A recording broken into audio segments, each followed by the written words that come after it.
Baik. Assalamualaikum warahmatullahi wabarakatuh. Waalaikumsalam warahmatullahi wabarakatuh. Baik, adik-adik, ya,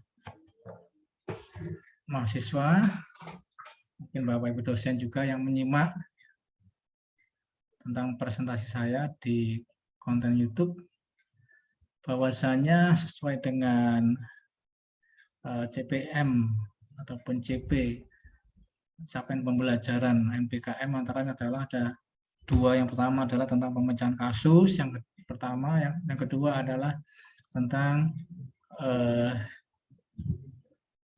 membuat karya ilmiah, dan yang ketiga mungkin proyek-proyek yang lain.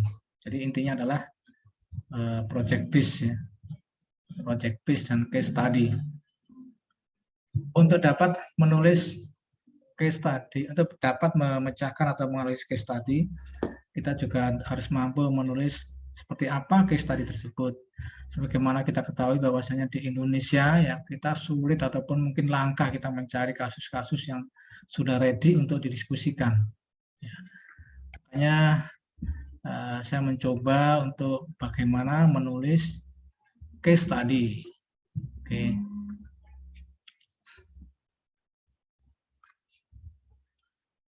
Nah, dimulai dari apa itu studi kasus. Studi kasus adalah penjelasan tentang suatu kegiatan, peristiwa, atau masalah yang berisi situasi nyata atau hipotesis dan mencakup kompleksitas yang akan dihadapi seseorang di tempat kerja. Oke. Jadi berupa kegiatan, peristiwa, atau masalah dan berisi situasi nyata, jadi senyata mungkin.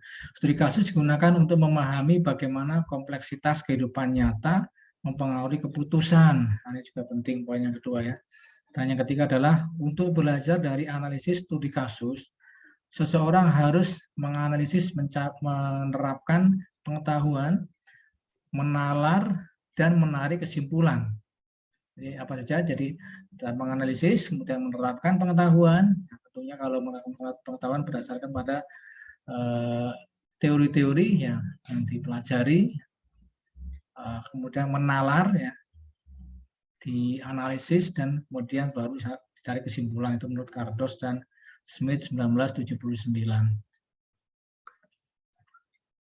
Ciri-ciri studi kasus ya, menurut Kardos dan Smith 1979. Kasus yang baik memiliki ciri-ciri sebagai berikut. Pertama, diambil dari kehidupan nyata. Maaf ya. Identitas sebenarnya dapat disembunyikan dan dapat dipercaya oleh pembaca. Yang lebih penting ya. Kemudian terdiri dari banyak bagian dan setiap bagian biasanya diakhiri dengan masalah dan poin untuk diskusi. Mungkin tidak ada titik potong yang jelas untuk situasi ini. Jadi kapan akan memotong untuk membuat pertanyaan atau memunculkan pertanyaan diskusi, itu tidak ada aturan yang jelas. Dan yang ketiga, mencakup informasi yang cukup bagi pembaca untuk menangani masalah dan isu. Itu lebih penting lagi ya. Ada 3 ciri-ciri kasus yang baik ya. Sehingga saya lanjutkan bahwasanya skenario yang dibuat di dalam studi kasus ya, itu ada 2 skenario pokok. Yang pertama adalah skenario kasus faktual. Banyak detail tentang solusi dan hasil nyata. Detail sekali ya, solusi dan hasil nyata. Kemudian di sini siswa bisa belajar tentang apakah manajer atau pemimpin memecahkan masalah dan apakah solusi berhasil dan mengapa. Ya, itu yang perlu dipelajari. Yang berikutnya adalah, yang kedua adalah skenario kasus fiksi. Solusi mungkin atau mungkin tidak berlaku untuk situasi tertentu. Jadi skenario itu fiksi ya. Fiksi ilmiah tentunya.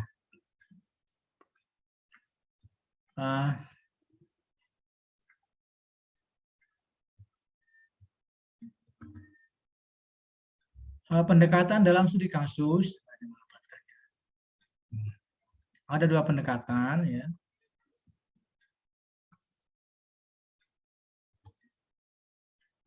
Yang pertama adalah pendekatan analitis, di mana studi kasus diperiksa untuk mencoba dan memahami apa yang telah terjadi dan mengapa.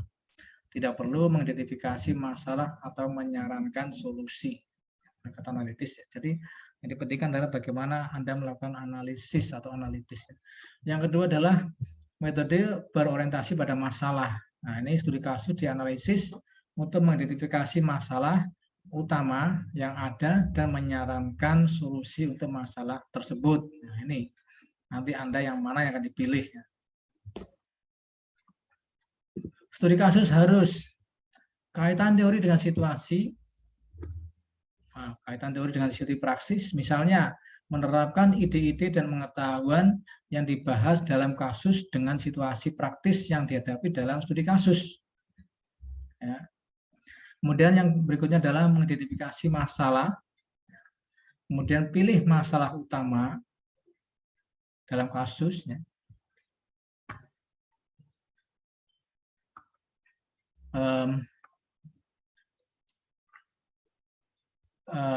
Sarankan solusi untuk masalah utama ini. Ya.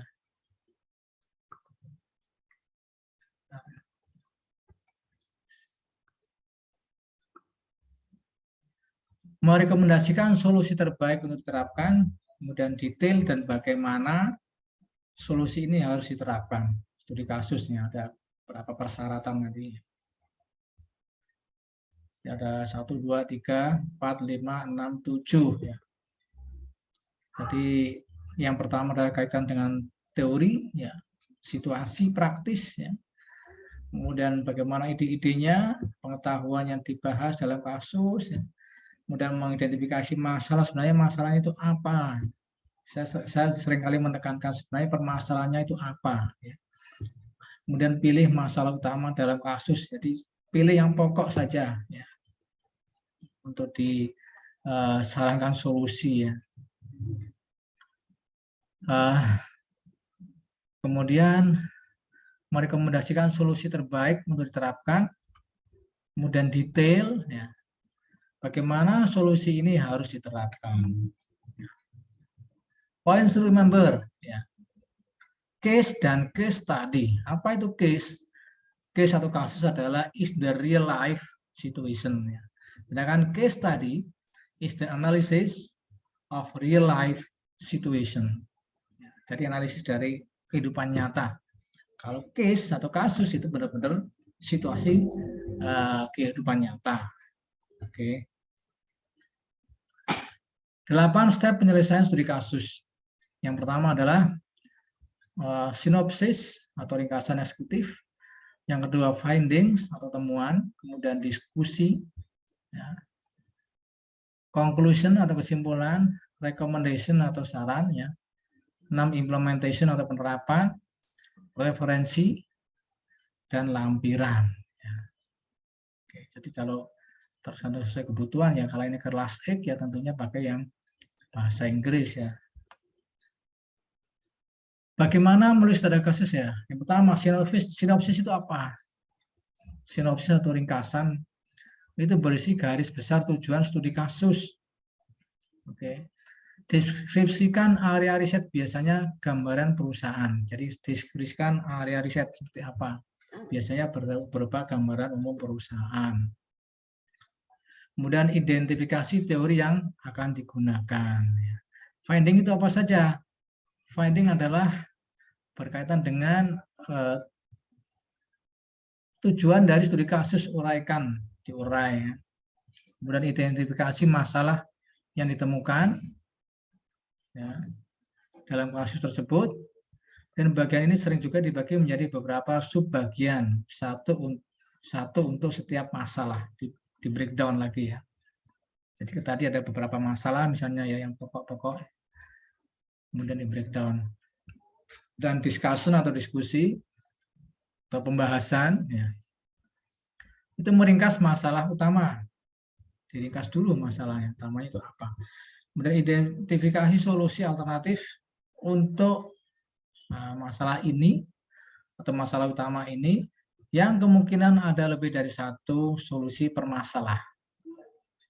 Oke. Baru berikutnya adalah kesimpulan, yaitu ringkasan poin-poin utama dari semua dari temuan dan diskusi. Ya. Kemudian rekomendasi, pilih solusi alternatif yang mana yang harus diadopsi. Kemudian jelaskan secara singkat pilihan Anda dengan menjelaskan bagaimana itu akan memecahkan masalah utama. Ya. Kemudian di sini integrasi teori dan kasus adalah tepat. Penerapan, jelaskan apa yang harus dilakukan. Penerapan atau implementasi ya. Jelaskan apa yang harus dilakukan oleh siapa dan kapan. Jika sesuai, sertakan perkiraan kasar biaya, baik finansial maupun waktu. Kemudian berikutnya adalah referensi. Pastikan semua referensi dikutip dengan benar, agar Anda tidak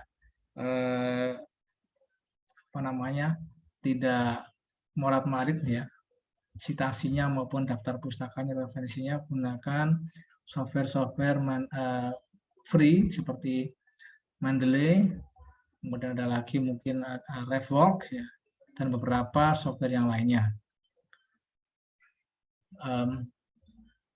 Perkara atau jenis dari citasinya, sistem citasinya biasanya menggunakan, kalau ilmu sosial biasanya menggunakan EPA, American Psychological Association. Ada juga yang menggunakan IEEE ya, atau IEEE. Nah, tergantung dari kebutuhan target jurnal mana yang dipublikasikan dan mereka menganut sistem yang mana. Mungkin menggunakan Harvard juga ada ya. Yang berikutnya adalah lampiran jika ada. Ya. Dalam hal ini, catat semua data asli yang berhubungan dengan penelitian, tetapi yang akan mengganggu aliran bagian utama, jadikan lampiran. Oke. Template-nya, template for a case study protocol. Pertama adalah check records, kemudian background analysis, design of case study, data collection, analysis, validity, study limitation, identify target audience, dan schedules. Template-nya. Jadi kalau check records ya dicatat ya. Kemudian membuat tick box ya, cek tick box. Background analysis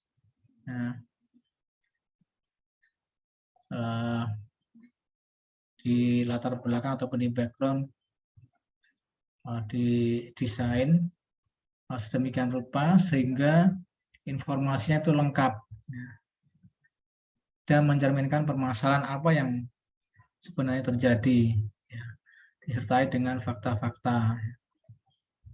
Kemudian design of case tadinya seperti apa. Nah, ini tentunya dikaitkan dengan teori ya, dan di situ mungkin ada hipotesis ya, yang disertakan. Apakah desainnya itu riset kualitatif ataukah kuantitatif? Kalau kualitatif yang seperti apa? Kalau kuantitatif yang bagaimana? Kemudian data collection dan hasilnya dilakukan analisis. Dan jangan lupa data juga dilakukan validity dan reliability tentunya. Kemudian limitation dari studi tersebut apa? Jangan menyebutkan limitation dengan kelemahan dari peneliti, ya. Tapi memang benar-benar itu menjadi keterbatasan. Biasanya waktu dan biaya itu bisa menjadi keterbatasan. Dan juga membuat target audiennya itu siapa sebenarnya ya. Setelah itu menyusun schedule atau jadwalnya. Daftar periksa pada pemeriksaan studi kasus. Yang pertama adalah jargon harus minimal. Jangan terlalu banyak menggunakan jargon-jargon ya, atau istilah-istilah prokem atau istilah-istilah populer, istilah-istilah anak zaman Z. Ketahui kasusnya secara menyeluruh, ya, dibaca skimming supaya paham betul masalahnya itu apa, ya, kasusnya itu apa. Ya. Sajikan situasi tanpa bias, ya, situasinya seperti ini. Jadilah analitis, ya, jadi analitis. Kemudian tarik perhatian, ya, fokusnya pada hal apa, ya. Berikan detail yang relevan dan tantang pembaca untuk ikut berpikir, ya, untuk melakukan analisis. Merit and merit of case studies atau advantage and disadvantages of case studies. Pertama, learner-centered approach to education. Jadi pendekatan belajar untuk, ya, belajar. Learner-centered approach, jadi benar-benar belajar dari kasus, dari kejadian nyata, ya, ataupun kejadian fiksi tadi, ya. Vehicle for developing skills in conflict resolution, ya, jadi menjadi kendaraan di dalam membangun skill untuk menyelesaikan masalah. Means for relating concept to new situation and solving problems. Jadi memiliki makna untuk mengkaitkan konsep terhadap situasi yang baru dan penyelesaian masalah. Namun memiliki juga kerugian atau disadvantages. Yang pertama adalah the tendency for even well-written cases seem somewhat artificial. Jadi well-written-nya itu yang sepertinya apa, ya, perlu cenderung tendensius, ya. Incomplete and or missing information in case, kadang-kadang tidak lengkap informasinya yang disajikan, ya. Kemudian the lack of definitive answers to the cases, ya. Jadi amat apa, ya, amat langka atau jarang yang bisa menjawab kasus-kasus definitively, ya, definitif kasus. Oke, ya, ini referensinya to write case study. Ya, saya sebenarnya punya bukunya nih, tapi tak cari-cari di referensi saya belum ketemu ini di locker saya itu. Kemudian ini juga reflective writing, winning project approval writing, ini ada DOI-nya. Kalau ada DOI-nya Anda insya Allah bisa mendownload, jangan khawatir, ya. Ada DOI-nya, semuanya DOI-nya, ya. Telusuri aja menggunakan Sci-Hub, bisa terdownload nanti. Kemudian juga do's and don't of writing journal article, ya, itu juga penting sekali. Tadi yang kedua adalah writing convincing business case for project funding, ya. Kemudian writing specific publication for management journal, ya. Biasanya apa namanya, Emerald itu yang sering menampilkan case study.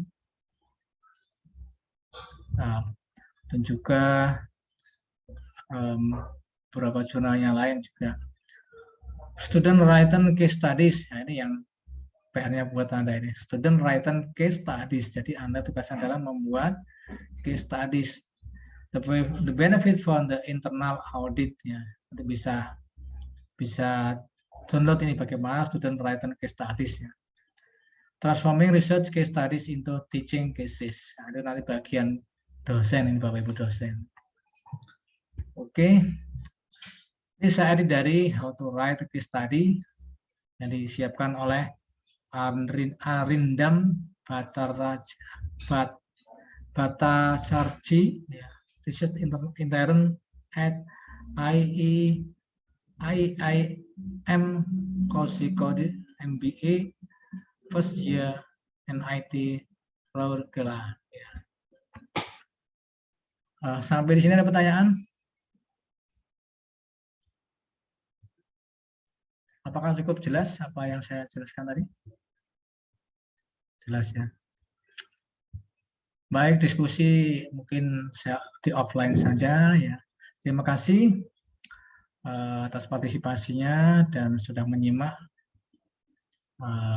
PPT ini. Ya, mudah-mudahan bermanfaat untuk kita semua. Amin. Billahi taufiq wal hidayah. Wassalamualaikum warahmatullahi wabarakatuh. Waalaikumsalam. Waalaikumsalam warahmatullahi wabarakatuh. Baik, sekarang giliran Anda ya. Giliran Anda. Kisah yang ditampilkan apa nanti menyusunnya itu sesuai pedoman tadi nanti saya share ya.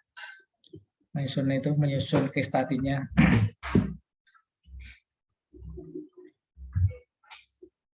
Jadi beberapa yang sudah mencoba untuk menyajikan case ternyata memang sepertinya belum punya arah gitu ya. Baik yang S2 maupun S1. Yang S2 juga masih belum punya arah, dia hanya memprestasikan memberi contoh. Saya bilang kalau hanya memberi contoh itu anak S1 bisa ya, contoh di perusahaan seperti ini anak S1 bisa, bahkan anak D3 juga bisa, anak D3 magang sekarang udah bisa. Tapi menganalisis kasus atau membuat case study itu yang seperti apa, ini yang jarang sekali dipelajari ya, jarang sekali diterapkan. Dan ini menjadi proyek. Akhirnya temanmu yang satu keluar dari kelas ini. Ya. Siapa namanya? Irfan, Pak. Ya, itu keluar. Dari awal memang nggak ikut kelas, Pak. Oh, ya, jelas. Oke, ini apa ya akhirnya ya? Kan cuma bertiga. Nah, untuk presentasi materi tetap jalan ya. Presentasi materi tetap jalan berdasarkan chapter demi chapter ya. Urut gantian bertiga. Terus gantian terus ya. Kemudian untuk membuat case study karena ini bertiga, enaknya gimana ya? Kalau hanya membuat satu kasus itu nanti tidak menarik ya, tidak menarik untuk didiskusikan. Jadi saya minta kerelaannya dibagi dua kelompok lah ya, dibagi dua kelompok. Siapa yang mau sendiri, siapa yang mau berdua, itu aja ya. Kemudian nanti diskusi. Ya. Saya nanti diskusi menjadi pihak yang pelengkap katakanlah ya. Jadi yang dua membuat ya. Ini juga kelompok berikutnya membuat ya. Dummy saya menjadi variabel dummy aja saya menjadi variabel dummy melengkapi yang kurang. Tapi saya tidak membuat kasusnya, tidak membuat kasusnya ya. Itu ya. Jadi yang dua membuat satu kasus, yang satu membuat kasus sendiri, nanti dummy-nya saya. Itu ya, pas diskusi dummy-nya saya. Itu ya. Bapak, kalau misalkan saya usul jadi satu aja gimana, Pak? Karena dari mata kuliah lain juga banyak yang memberi tugas sama, Pak, seperti artikel maupun jurnal. Begini, kasus ini akan didiskusikan di kelas. Jadi kalau hanya satu toh, itu gak menarik, nggak ada perbandingannya. Itu ya. Oke, gini karena jumlah halaman juga tidak dibatasi, sudah jumlah halaman tidak dibatasi. Jadi katakanlah mungkin 10 halaman ya, 10 halaman misalnya ya. Atau ya pokoknya bertiga tapi bikin dua, nah itu ya. Ya, gitu aja ya. Bertiga tapi bikin dua makalah kasus ya. Oke. Nanti pada saat diskusi satu dengan saya daminya ya. Jadi nanti satu kelompok presentasi, yang satunya menyanggah, menjawab dan sebagainya ya. Menyanggah dan menjawab, memberikan solusi nanti dengan saya daminya. Gitu ya. Ya. Oke. Kasusnya kan dari kehidupan nyata ya. Misalnya kalau ini kan mata kuliah internasional marketing ya berkaitan dengan marketing internasional. Misalnya sekarang materi budaya ini ya. Sekarang materi budaya. Nah, salah satu jurnal yang saya share di MMP itu pengaruh budaya terhadap putusan pembelian. Itu juga bisa menjadi case gitu ya. Itu ada fakta-faktanya di situ, ada data-datanya di situ ya. Tinggal bagaimana mungkin Anda mencari kasus atau jurnal yang serupa atau sumber yang serupa untuk dibuat menjadi kasus ya. Kalau cuma mengambil dari punya saya, nanti khawatir diturnitin tidak lolos tuh ya. Jadi sebaiknya memang bikin sendiri. Oke. Ya, itu konsekuensi lah kalau sekarang Pak. Itu konsekuensi dari kurikulum MBKM. Memang outcome-nya harus ada real ya. Karena kalau hanya lembar kertas ujian saja, itu diakreditasi internasional nggak akan masuk, nggak ada nilainya. Ya. Oke. Dan ini di swasta sudah jalan. Saya kan ngajar di Ciputra ya. Saya ngajar di Ciputra. Setiap sesi pertemuan mereka punya kasus pendek. Dan saya harus koreksi itu, tidak hanya ya sama bikin kelompok. Pesertanya 43, coba bayangkan. Kasus pendeknya itu individu. Setiap sesi, jadi setiap sesi harus koreksi 43. Kemudian kasus kelompoknya itu untuk UTS dan untuk UAS itu juga harus saya koreksi, karena kalau tidak saya koreksi nanti saya tidak bisa membedakan mana yang benar-benar mengerjakan, mana yang tidak. Mereka sudah jalan duluan. Lu ini masih recording.